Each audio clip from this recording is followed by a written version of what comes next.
Untitled. Welcome everyone, and welcome to the Lakota language mini lesson 27. And we're continuing our discussion with saying things in Lakota where you don't need to dialogue with somebody else, but you can just say things. And for this lesson, let's talk about prayer. Of course, when you're praying to your higher power, whatever that is, whatever belief system you follow.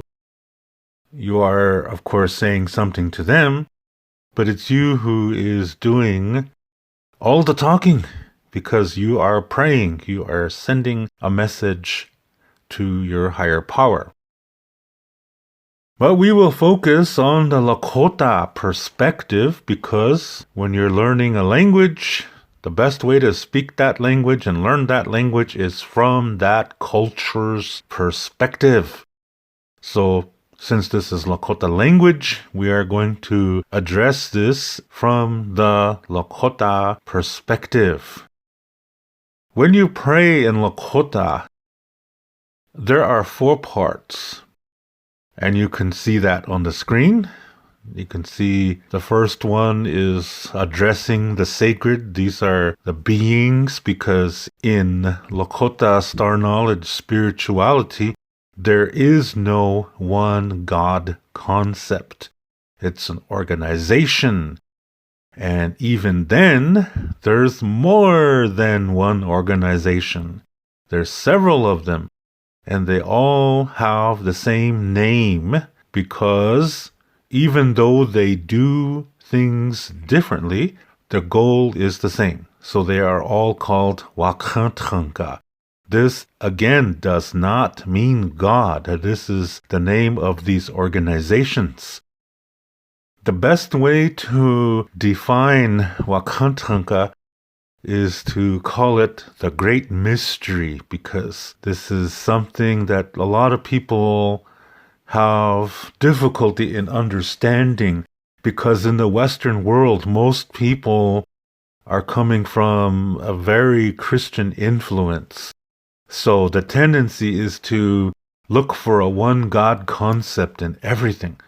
But as I said, when you're speaking Lakota, it's best to do it from the Lakota perspective. So, when you look at this number 1, addressing the sacred, this is an organization. And what we do, and what our ancestors did, is that before you begin your prayer, you imagine yourself in the middle of 6 things. You are the 7th thing. So, the order of this would be, first would be the west direction. The next item would be the north direction. And then the east direction, and then followed by the south direction. And then there is the direction that which is above, and then is the earth. So before you begin praying, you imagine yourself in the middle of that. Wherever you are, it doesn't matter what direction you're facing. When you are saying a personal prayer, it doesn't matter if you're facing west or southeast, because maybe you're sitting on a train and you don't know which direction you are facing. So the direction is not important in these personal kind of prayers. But what is important is to visualize the 4 directions around you, the west, north, east, and south. The 4 directions are 4 brothers. You visualize those 4 points, and then you visualize a point above you, and this is something that we call Takushkanshkan, which is male. This is the blue that you see in the sky. This is what gives motion to life. And then you visualize a point under you, and the point under you is the earth. So we have 5 male entities here. We have the 4 directions, which are 4 brothers.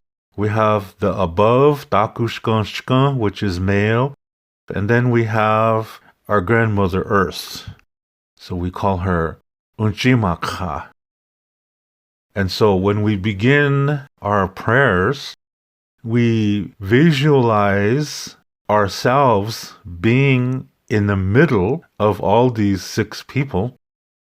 4 grandfathers around you, 1 grandfather above you, and your grandmother Earth below you, under your feet. And you are in the middle. You are the 7th direction. This is very sacred. So you have this visual in mind. Yeah, just imagine there's 6 lights all around you. 4 of them are on the same level as you, and they're around you, and then there's a light above you and a light beneath you. And you are that 7th one. 7 is a sacred number in Lakota. 4 is also a sacred number too. Okay, so now you have this visualization. You are in the middle of 6 entities, 6 people. And in the first part of your prayer, you address the grandfathers first. So you say, Tungashila Takushkanshkan, that's the above. Then you say na, which means and. Then you say Tatuye Topa. These are the 4 directions around you, the 4 winds, west, north, east, and south. And then you say na, which again means and. And then you say Ushimala. This means grandmother Earth. So you see that on the screen. You see the English translation as well. So when you start your prayer, you would start it like that. Tungashila takushkonshka na tchatuye topa na Ushimala. That's the first part of the prayer. The second part is where you make a statement of thanksgiving. That thank you for helping me. Thank you for bringing me through difficult times in my life. Thank you for food, or thank you for my family. Whatever you're thankful for, you can put in this second part. And then the third part is a request. And this is like, if you need help, you can say it here. Sometimes you can just say a prayer of thanks and not really have a request. But a lot of us, we have a request. As we are going through a difficult time, no matter what degree of difficulty it is, usually we're having some kind of problems or some kind of trouble. So, and that's the third part where you make your request. And you see that on the screen. And then we conclude our prayer. This is the fourth part. And a lot of times it's this way. Now remember, in our mini lessons, whenever we see a diagonal line between 2 words, it means that the word on the left is spoken by men and the word on the right is spoken by women. And you know why. I don't want to repeat it again. Maybe some of you are getting tired of me saying why. So I'm just going to say, and you know why. So in this conclusion, we see 2 words like that. We see ho and ha. The man will say ho and the woman will say ha. This is just like an acknowledgement, like saying, okay, I'm done now. I'm ending my prayer. I'm ending my speech. Because a lot of speeches are ended this way too. So, very important to know. Then the next word is hechetu. Hechetu means this is true. This is the truth. Or some people say, That is the way it is. That's the truth. And then at the end, we have gender endings. And this means that men will say welo and women will say we. And many times people will say mitakwe oyasin. And this means all my relations. I have a video on this too, mitakwe oyasin. Type in David Little and then mitakwe oyasin, spell it exactly the same way that I have it spelled there. It's really important to notice that in the word oyasin, you see an apostrophe between the S and the letter I. This is really, really important. This is a stop. This means you put a small pause between those two sounds. So you say the word like this. Oyas. You hear how I made a pause. Oyas. This is crucial because most people say this word incorrectly. They say oyasin. That's incorrect. It's oyasin. It's very important, especially when you're praying. If you're praying to the ancient ones, then speak correctly. Okay? All right. So let's go through some of these words. Now, I already went through some of them for you. We went through the first part, the addressing the sacred, and we went through the conclusion, but let's just go through it anyway because you need to learn how to say these words. You have the definitions for sentence 1, the addressing the sacred. So let's just go through the words. Say the words exactly like the way that I do. If I accent on the first syllable, you will hear it, and so say it the same way.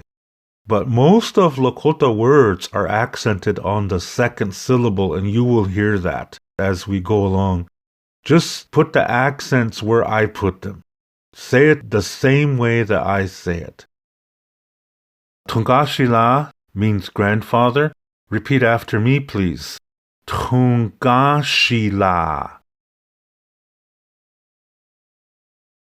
One more time. Tungashila. Very good. Next word. Dakushkan. This is what I explained earlier, the blue that you see in the sky. It gives motion to life. Repeat after me, please. Dakushkan.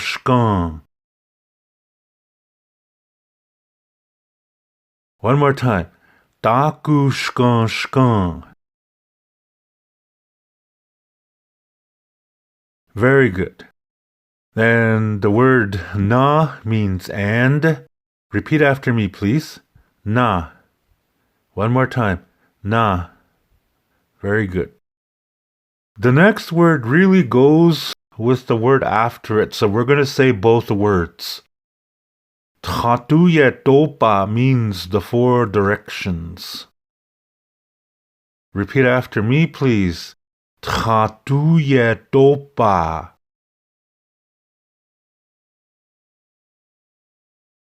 One more time. Tatuye.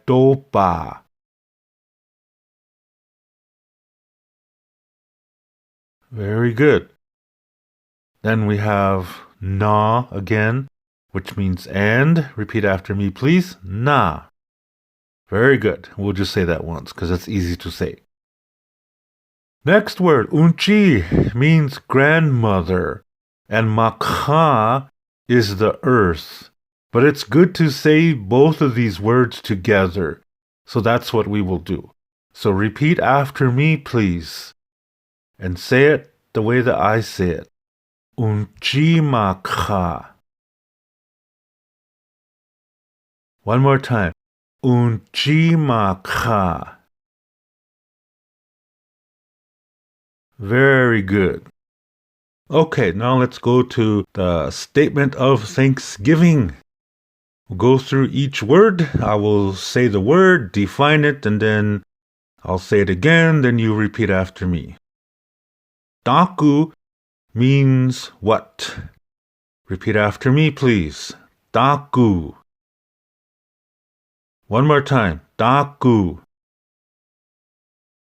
Very good. Iyuha means all of something. Repeat after me, please. Iyuha. One more time. Iyuha. Very good. Next word, cha. This means so or therefore. Repeat after me, please. Cha. One more time. Cha.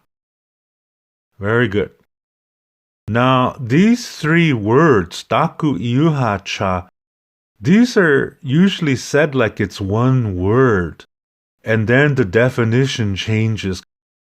When you say taku, iyuha, cha, that means like everything that... Which...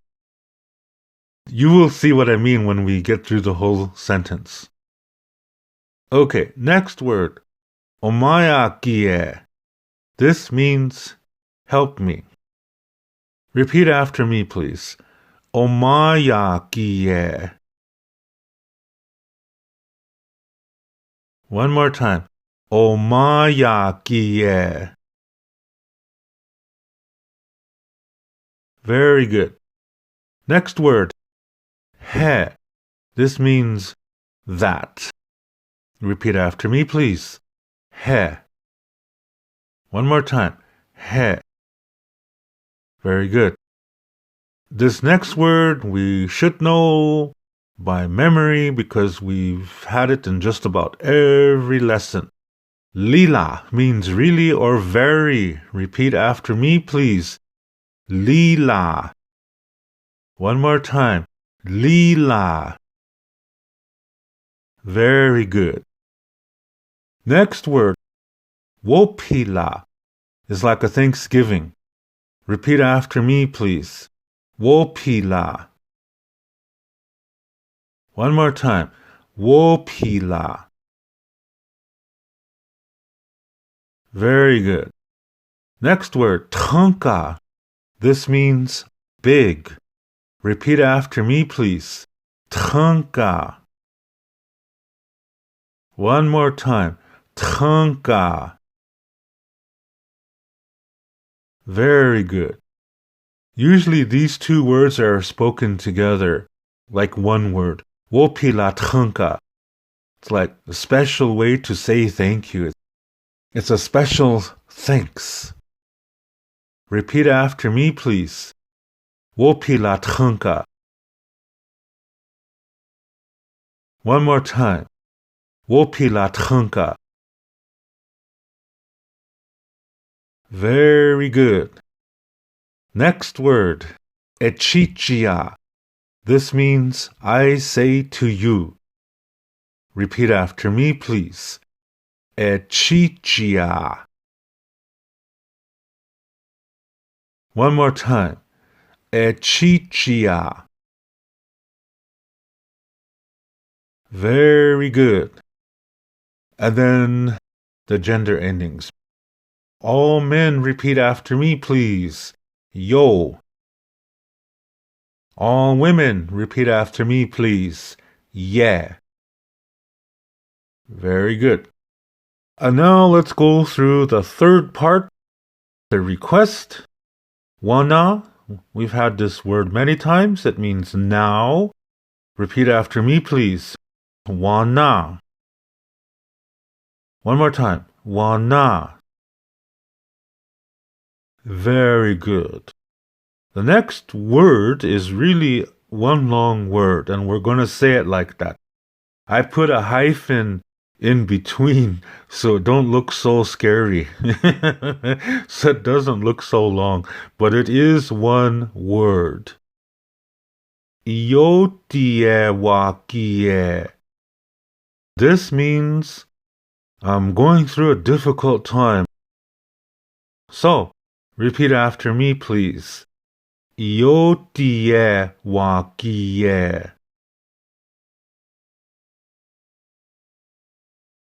One more time. Itazipco-Sicangu.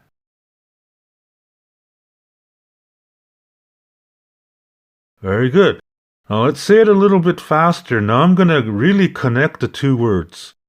Listen very carefully and then repeat after me, please. Itazipco-Sicangu. One more time. Itazipco-Sicangu. Very good. Next word. Cha. This means so or therefore. And repeat after me, please. Cha. Very good. Next word. Ushimala. This means have compassion upon me. It also is a very special way to ask for help. When you say Ushimala to somebody, like let's say you have a special need, maybe you're driving your car and suddenly a tire went flat and you put your spare on, but then you realize that's flat too, and holy, you're really a difficult time here. So you need some help. So somebody stops by and you say Ushimala. If you're a man, you would say Ushimala yo. If you're a woman, you would say Ushimala ye. And if the other person understands what this really means, then he knows you really need a special help. So he will say, okay, what happened? Then you say, yeah, my tire went flat, then I put my spare on, then it went flat too, and gee, now I can't even get to the Dairy Queen before they close. I'm really going through a difficult time. So he says, okay, I will help you out. So then maybe he has a spare with him, or he takes you someplace to get yourself a new used tire or a new tire or whatever, and he brings you back to your car and he helps you put the tire on, and then he says to you, okay, I'm going to follow you in so you make it for sure. See, he's really helping you out. Now, all of this is because you said Ushimala. If this guy is very traditional, or this lady, could be a lady too, if that person is very traditional, they know what this means. When you say Ushimala, this is a really beautiful expression. It's a very beautiful word. And what happens is that, okay, when you say this to somebody, you're making a request to that person. And this is a healthy thing to do. It's healthy communication. So you're sending out a healthy energy when asking this question, Ushimala. And if that person says, I will help you, then he helps you or she helps you. Then you got your help. But the thing is, when that person helped you, that was also a healthy communication. And because he answered with a healthy communication, that means it returns to him. See, he sent one out too. So that's going to return to him 4 times as powerful. So his healthy communication of helping you is going to bring him blessings later on. So when you say Ushimala to somebody, it's really inviting that person to receive blessings through helping you. Isn't that cool? It's a really beautiful thing to say. But during the early reservation time period, Lakota people were not allowed to leave the reservation. They were not allowed access to healthy foods. We were not allowed to have knives or guns. We couldn't hunt. We couldn't eat the foods that our bodies are used to. And all we had to eat was this unhealthy processed food from the American government. Because these reservations were like prison camps in those days. So we had this system where every now and then rations were brought in, and families would stand in this big long line to receive their rations, and it was really a rough time. Also, we were not allowed to speak our language in public, and we were not allowed to do our ceremonies. So we're hit physically. We can't eat healthy foods. We're not allowed to leave the reservation. We are hit emotionally because we are not allowed to speak our language in public. And because we were denied our ceremonies, we were hit spiritually as well. So that's 3 parts of the 4 total parts of the self. The other part of the self is the mind. When one part of the self goes down, eventually the other 3 parts will go down too. But in this situation, we were hit in 3 parts: physically, spiritually, and emotionally. And as a result, our mind, which is the 4th part, soon became ill too.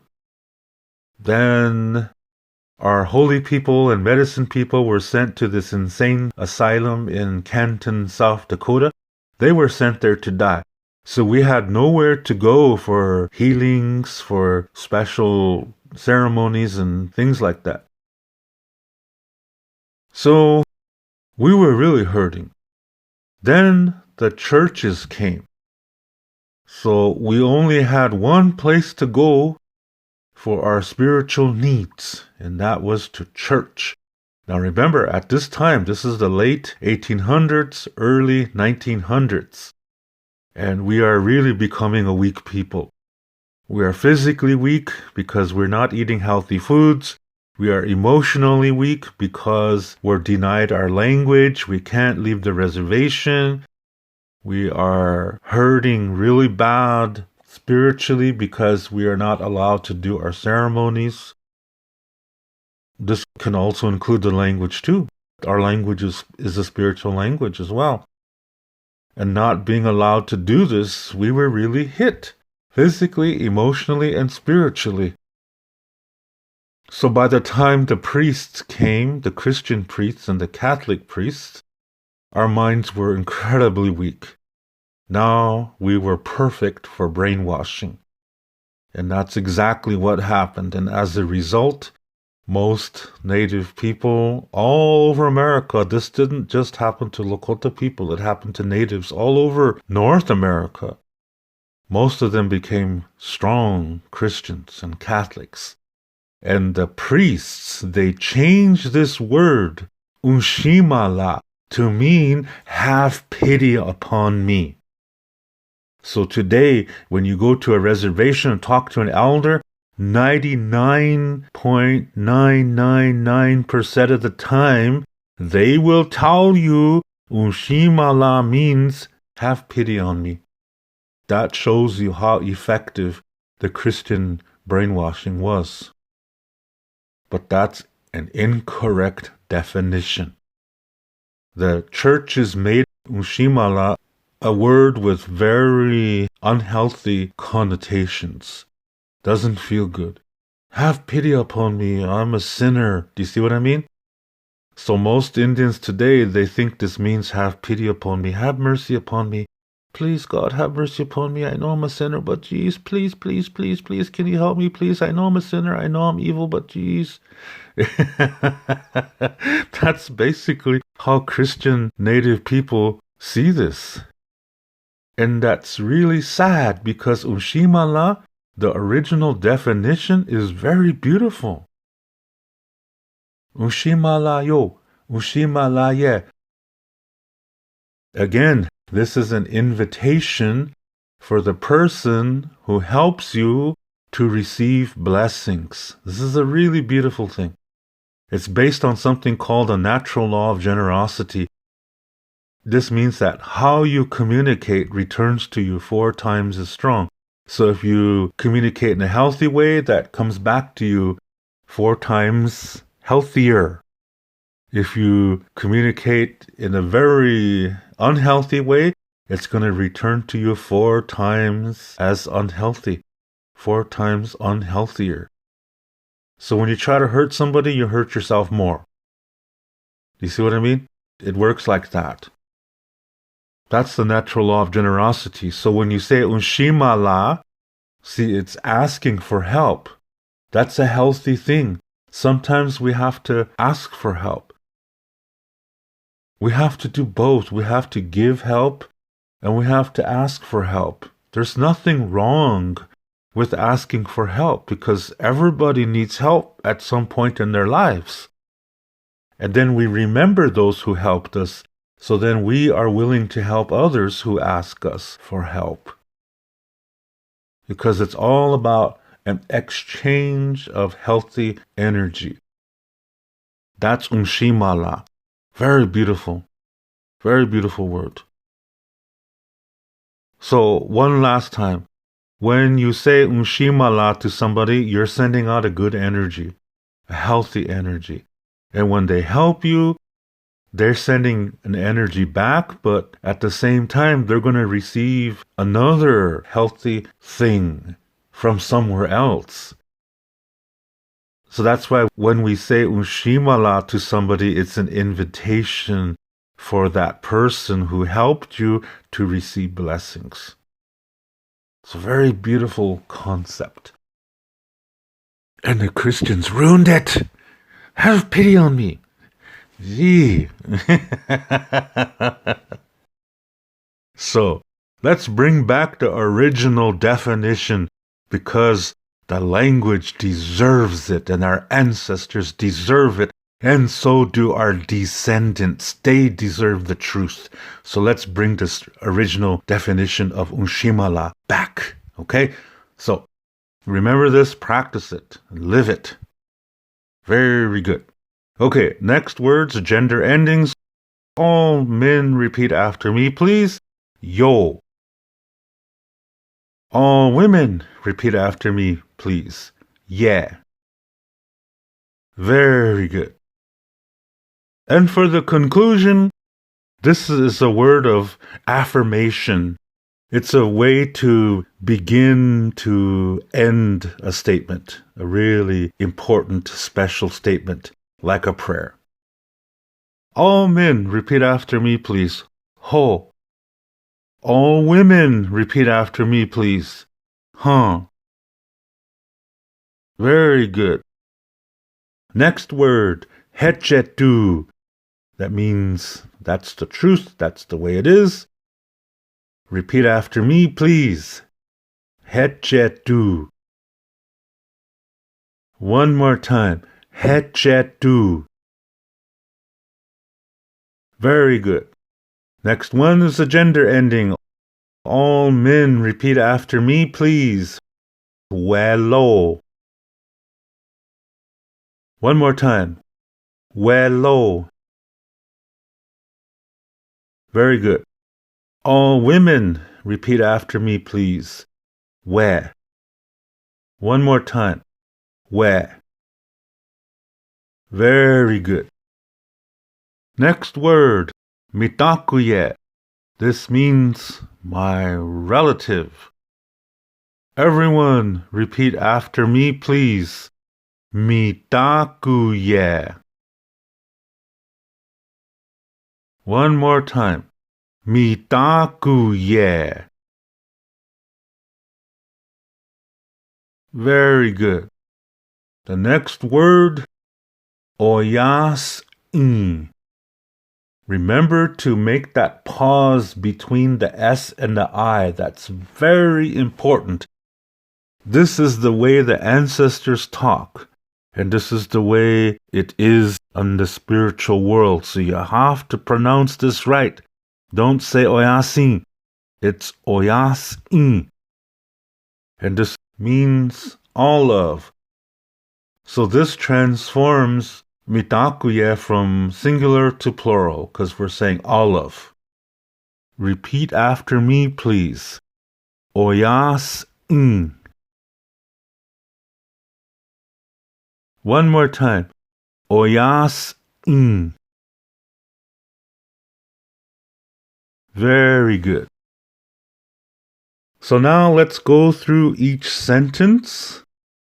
These are long sentences, but just try to hang in there. You have the words on the screen, so just follow along. I will say the sentence, and then repeat it after me. Trunkashila dakushkan na tratuye topa na Ushimala.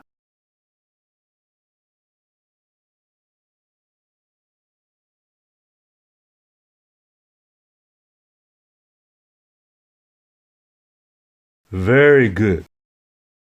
Next sentence. If you're a man, end your sentence by saying yo. If you're a woman, end your sentence by saying yeah. I will say yo, but if you're a woman, say yeah. Repeat after me, please. Daku iuha cha omaya gie. He lila wopila trunka e chichia yo.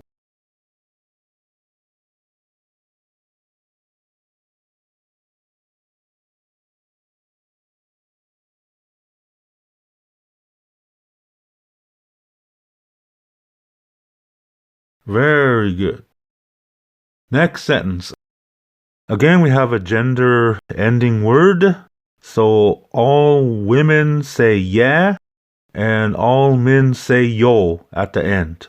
You will hear me say yo, because I'm a man. Because I'm a man. Shucks, no. Sorry about that.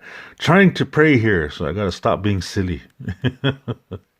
Okay, repeat after me, please. Wana iotie wakie cha Ushimala yo.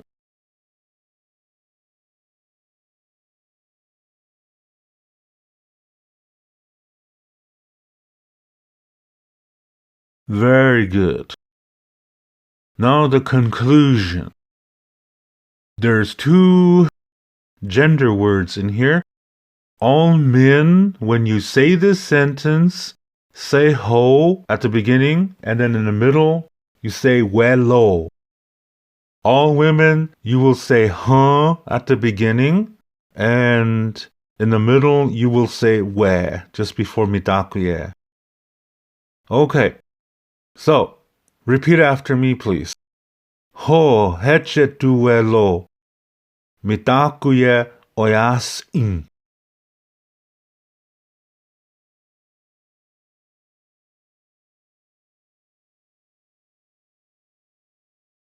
Very good.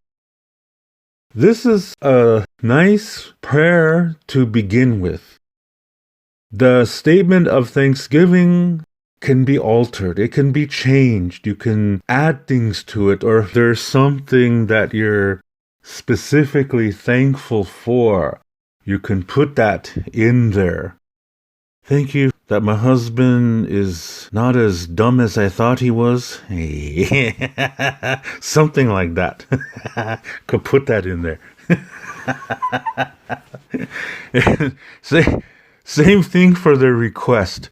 You can change that according to your needs.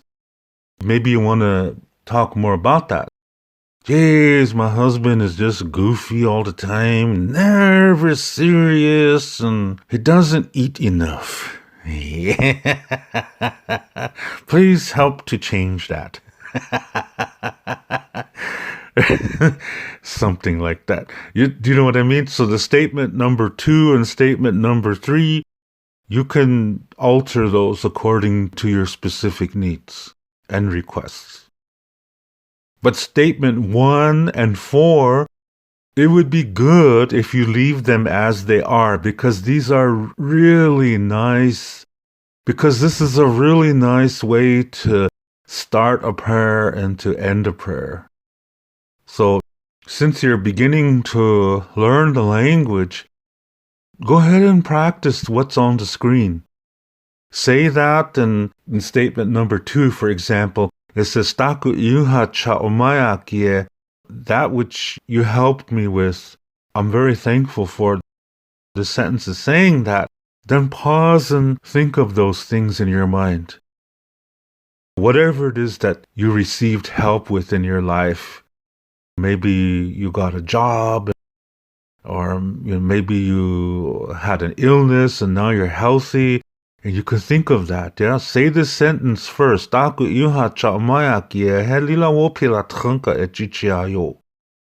And then pause and think of the things that you're thankful for. Then you can say the sentence 3. Then you can think of the things that you're having difficulty with. Whatever it is. Maybe you're having a hard time tying your shoes and you're saying, geez, I always get my finger caught in there. Hey, help me to tie my shoes right. Off guide. I know it's humorous, but it's to give you an idea, okay?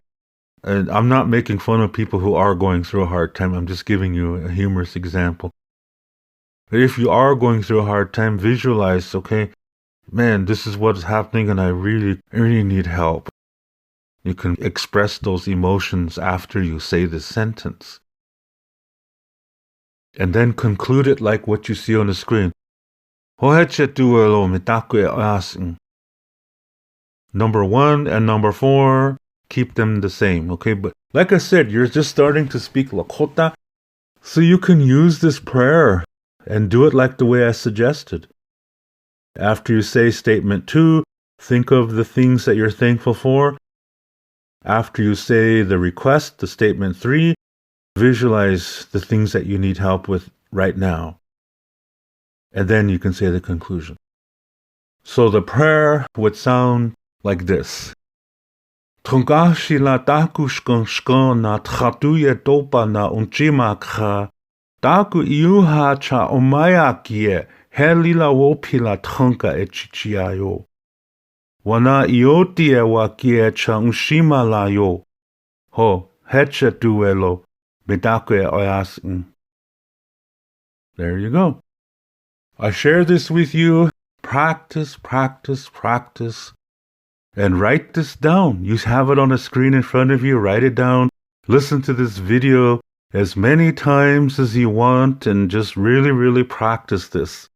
This is a good way to begin learning how to pray.